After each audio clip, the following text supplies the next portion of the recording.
All right, so as you can see, I have already begun. So apologies for that. I wasn't sure if I was going to record this or do it first or whatever. So I've already begun. And then I decided I do want to put this on the channel.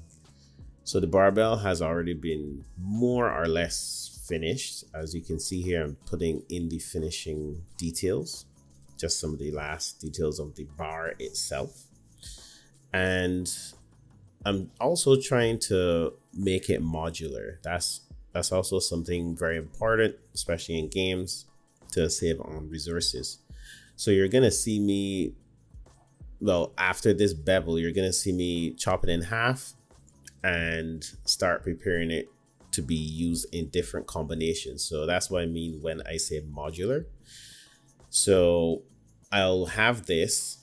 Well, actually, I think I will make the bar full, but the weight side of it, they're going to be larger weights, smaller weights, etc. So we want to have the ability to keep the same bar roughly and just switch out or swap out the weights. So that's what I'm preparing for here. So there may be two bars and a bunch of different weights, right?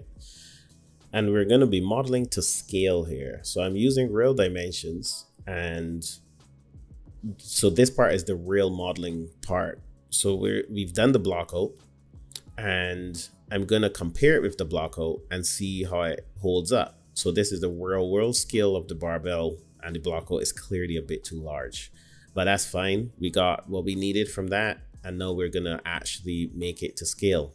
So you can see I have my reference in the background, and I'm going to make some cubes to start blocking out, funny enough, the rack. But I also forgot to record that. As you can see, I had paused the video at the time and then got something to eat. But then when I came back, I forgot to record. So I'm sorry about that. The further models, I believe, won't have this issue because I'm aware that I am recording. So I'll probably have them start from beginning nicely. So as we can see here, I'm starting to bevel these edges nicely. And sometimes I do a check here, and you can see I delete that and replace the face because sometimes it's easier to just fit stuff that way, you know. I'm modeling the curve here that the bar at the top will attach to, and you can see it's pretty low poly right now, but that's because I want to keep the edges going in. So I'll just add some more via bevels to smooth the curve. That way I get the best of both worlds.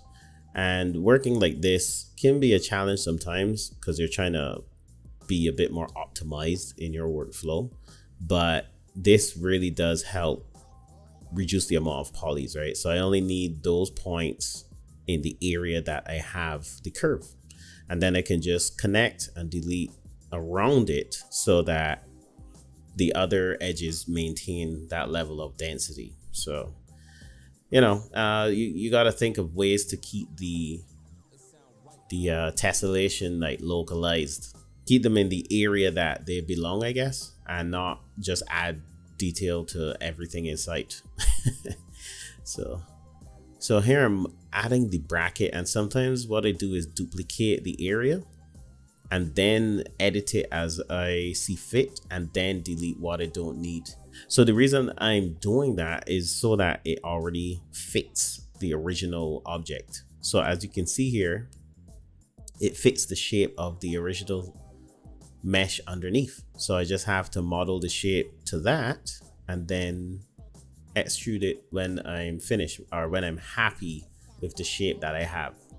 So I'm just editing it and then deleting what I don't want. Some small edits here. And then I've extruded the bracket. So now I have some thickness I can work with. I'll probably bevel that in a moment. So I'll probably put the reference on screen so you can see what I'm aiming for here. And I'm just adjusting it roughly to the shape that surrounds it. And the reason I say roughly like that is because this is something that exists in real life. So editing this stuff by hand is actually a good thing because it adds kind of a natural imperfection. You know what I mean? Because we humans have made this thing, right? So just like what I said before, I've copied the shape underneath and then edited it and deleted what I didn't want. Now it's stuck there and it's perfectly aligned. Yes, I could have made a cylinder and snap it there, but as you can see, that was pretty fast and it is perfectly touching the object underneath. So that's a really good way to speed up your workflow when you're creating things that have to touch other objects. Here's just, classic bevel, nothing fancy to see here. And I'm deleting the back face here so that I can save some polys, right? I moved it a bit quickly, but I've deleted the other side since you will never see that. Here I'm just trying to figure out how much polygons I want in that curve and how smooth I want the curve to be. So you always have to think about how far away you are from the object. So depending on your software package, you might have better or worse objects to use for text, right?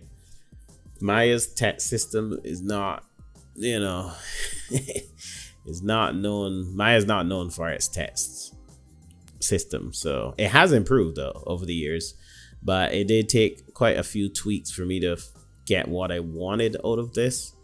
And again, even though this is supposed to be the final model, I will sometimes work in passes.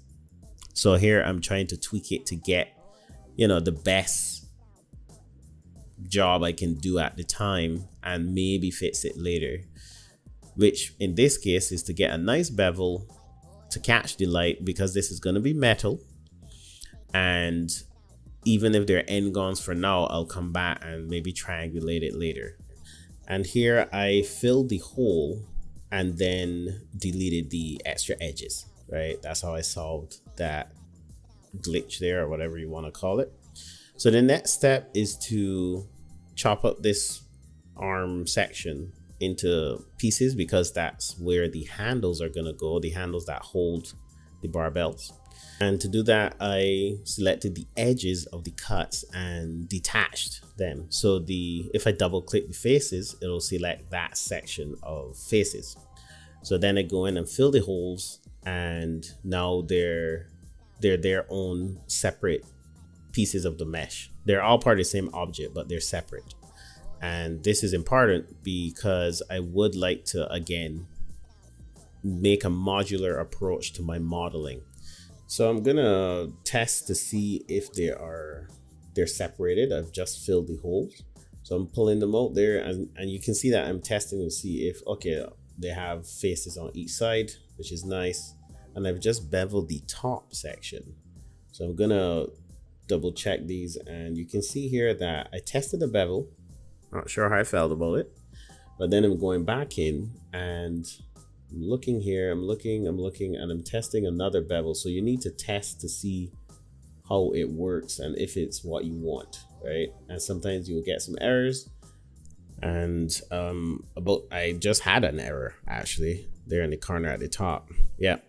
So before I fix it, I'm making sure to snap it to the edge so it's in the correct location for the fits. So then I delete those straight edges, and then I'm back on track. So, I go through this process a few times and make sure that the sections are ready for what I'm going to do next. And I just soften the normals. So you can see that when you do that, the shading was really horrible. And that was a good way to test if that area was beveled or not. So I've just selected the faces I want to act as the handles. And you can see me extrude them up, scale them in. And normally you should probably do this from perfect side view, but I am in 3D and I like to see it in 3D, right? So I'm just, similar workflow testing. And you see I've changed the background color, and that's because it makes it easier for me to see, because the object is gray, background's gray. This just helps me a lot, right? I know a lot of people don't like it, but it helps. So as I said, a lot of testing. So what you're seeing here is my process when I'm just going at it. And I didn't plan to record, but I figured I'd just work while the OBS was recording. So this is my raw process here, and this effect you see of it smoothing on the edge was actually not intentional. That was kind of a happy accident. So I'm very pleased about that. You can see me checking it from different angles, and it looks like this face here wasn't stitched together. As you can see, there's a lot of ways to test stuff, and as you work in 3D, you'll find your own ways. But for me, I like to smooth the normals, pull things apart, and there's a lot of different ways to test it, but that's how I like to do it. And to solve it, sometimes I just delete the faces that are causing the problem and redo them. And as you can see, that all but fixed the problem. Just, a few more merges, to do, and it's all stitched up. So after that, I make sure to fill it in and resume the process or the workflow I was doing. As you can see there, I mirrored it over to the other side. Later, we'll realize I didn't mirror the UVs, but that's a whole other thing. So once I had that good, I mirrored it to the other side and started testing the placement of the barbells. And I'm checking to see if it looks right. So I'm gonna actually pull out the handles a little bit more because I don't know, it just feels like it would look more realistic, right? That it can hold them. So once I'm happy with that, I'm gonna delete these and then go on a bit of a mirroring tour. So I'm gonna mirror the base, mirror the column in the middle, the brackets, the rubber feet, I think it's rubber, and then I'll be happy with that section of the rack. So I'm gonna go around looking at stuff, fixing up some stuff, seeing how I can optimize some of the areas, softening some edges. And when I'm done with that, I want to get back to these handles. Now, the thing about these handles is they have like a circle at the top of them where they get attached to the base.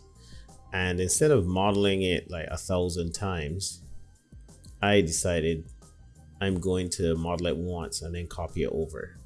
So here I'm testing to see the angle in which they are, like as you can see, sliding them down. I'm making room for that area that I was talking about, and that will help me with the placement later. So I'm just adjusting the edge flow there a little. And at first I tried to do it one by one, but at the time I realized that was not going to be very efficient. So you can see me here thinking, I guess. But anyway, I focus on the top section and I decide to make it here. So I use the circularize feature and I added division. So as you can see, it's smoother than the edge around it. And that goes back to what I said earlier, put the detail where you need it. So I'm testing the look. It's close enough, and it looks, that edge is really close to each other, those edges, but I think it looks nice. So now that I have created it once and I like how it looks, I'm gonna extract these faces, and this will allow me to take this and drag it all the way down. So I'm making cuts on the others to prepare for when I place this here and attach it. So as you can see, I put the pivot in the corner so I can snap to the section of that handle. And there's a gap, yes, but we're just gonna snap it. So it's not like, look at how much time this has saved me. So you want to think modularly when you're modeling sometimes, and even I forget to do it. So it's not perfect, but as you can see, once I get it there, I can just merge, and my work that I put in at the top handle has now been propagated all the way down through the arm handle base. Gosh, I should really think about what these things are called. Anyway, so I think I'm pretty glad that I showed that, because I was really happy with how I approached that. So again, I had it mirrored already, but I'm gonna have to remirror it after I've made those changes. And here I'm doing the UVs, and it's not, it's not perfect. It's not like amazing UVs, but I do think it's important to look at how I did them. So I separated the cap, the top and the bottom, and then I made a stitch along the edge. So as you can see here, I pulled out the circle, but I made a stitch along the edge of the handle, and that will reduce a lot of stretching, a lot. Based on the material I'm gonna put there, it should be a bit hard to see the seam as well. It depends on if I use a tileable later or if I hand paint it. Depends. It depends. But the point is to make sure you don't have too much stretching. As you can see here, this is when I decided to put in that cut, and now the squares look like squares. So just keep that in mind. And I know I'm UVing while I'm modeling. That's my process. Some people like to UV at the very end. Sometimes I like to do it this way so I can get an idea of the flow of the mesh and the object. So now that I've done that once, you might be wondering, wow, is he gonna do this again? And the answer is no. I don't dream of labor, but I did forget to record my process, and the process was just transferring attributes, separating this out the mesh and transferring the attributes over each of them, then combining it again. So please forgive me. A new day is here, as you can see, and I have remembered to record again. So I'm creating the weld points, as I like to call them. Again, duplicating that mesh, then deleting what I don't want, so that the weld point, I can start modeling it in the area that I need it. So I'm submerging the edges into each part of the object, and then I'll add an edge loop and bring that out. So it's those areas of the metal that you can see it being welded onto the other section. So instead of modeling this in one piece, that's not as realistic in real life. You do have to weld things together. So I'm just going around the object and putting in these weld points, right? These areas that the metal meets another metal, and mirroring where necessary, cleaning up, checking the bevels, putting in the bevels, making sure they intersect with each metal. And yeah, so now that we've done that, we're gonna want to do some UVs. So I'm just taking my time here to mirror over some of the objects I've created to prepare for that process, actually. So I'm trying to make the UV cuts make sense, but also not cut any and everywhere, sorry. So again, I'm gonna UV and then mirror and then flip for a lot of these weld points. And you just want to put the seam usually out of sight, but for objects like this, you just need to make a cut usually underneath. You can see there I have the cut at the bottom, and you're never gonna see that, so it's gonna look beautiful and seamless. Now this video isn't supposed to be about UVs, so I'm just gonna speed through this mostly, but I'll leave it fast enough that you can kind of see what I'm doing here. And especially for the text section, I may just speed through that super fast, because it depends on your software. But the idea is I separate the front faces and I make them islands, and then I clean up after, and then I proceed to unfold them. So this process here is just me cleaning up the geo. As you can see, it's pretty high poly, so it's not as optimized as, you know, some of the other areas of the object. But again, optimization can come a bit later. So I'm just smoothing to test to see how well it has been stitched together. And then I'm back to keyframe. And then I'm back to UVs. So again, they don't have to be perfect. They just have to work. So yeah, I'm just going to speed through this part and we'll start wrapping up the barbell rack. So I'm going to add some materials and see how they look. Just basic materials. I had the Unreal scene in there for some reason, I don't remember, but sometimes it helps to add metal as well, or any shiny material when you're modeling, just to check the surface, because the reflections help you see any changes in direction or any weird things happening with that. So I'm also going to add an anisotropic material there on the text and see how that works. Yeah, here I'm cleaning up some more UVs, just making sure I cover my bases. It's not necessary it's not necessary to organize them like that if you are using tileable materials, but I still like to be organized. Obviously, as you can see here, I'm mirroring over everything, making sure to flip the UVs this time. As you can see, they're all blue, no red, and that's looking good. Like the scene is finally coming together. The model is finally looking in a way that I'm happy with it, and it's really set up for texturing later. So I'm just going through, checking everything, checking, and I'm pretty happy with it. So now I'm gonna look at the barbell and see how those UVs are working out. I'm gonna straighten a bunch of the UVs as well, because that will help with the tileable texture.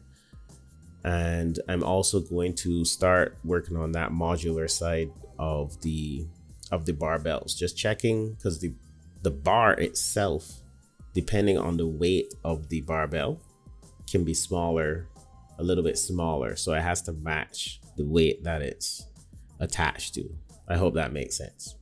So creating all the modular pieces here for each category of the barbell size, I decided to go with 3 sizes, small, medium, and large, and leave it there. And I think 2 sizes for the bar. So now we go to the fun stuff, which is testing it inside of Unreal. So obviously I have exported it from Maya.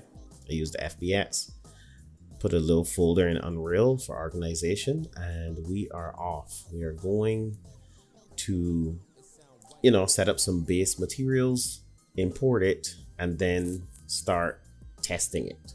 So let's place in the scene, remove one of those walls there, and then let's see how it looks.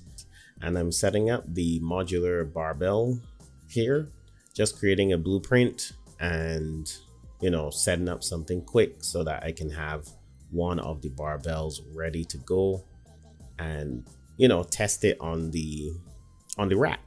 So I've created one of these small ones, as you can see, and I'm trying to just, you know, just place it in place.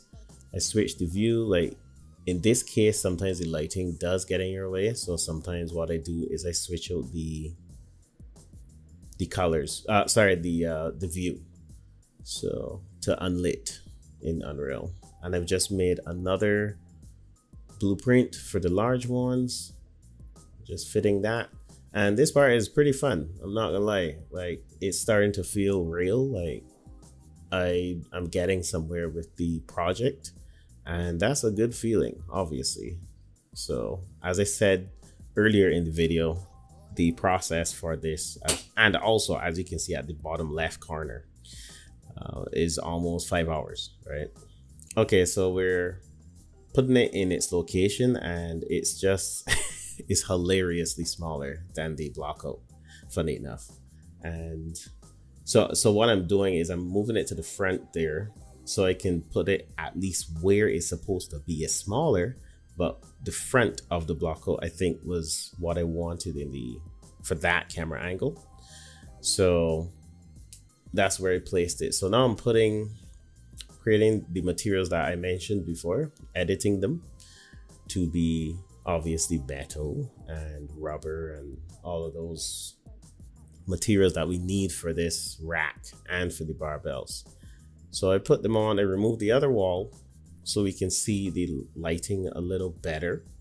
And I'm creating the material for the rack now. So the other metal, because it's not the same metal, it has a higher roughness. So it's not gonna be as reflective, as you can see. And these are stand-in materials. These are not final. The idea is to get an idea of how it's gonna look later so you can test lighting. So as you can see, I'm editing the rubber material, and then I put back on the lights, enable the walls, and just from here on out, testing the lighting and tweaking the materials. So as you can see, the process came out really well in the end. I'll probably change the weights later, but here's a look at the still, like the rendered still, while I close out this video. Thanks for watching. I really appreciate it. The next video in the series will be the medicine ball rack, and I hope you stay tuned for that. Obviously, if you subscribe, that will really allow you to see that when it goes up, when it goes live.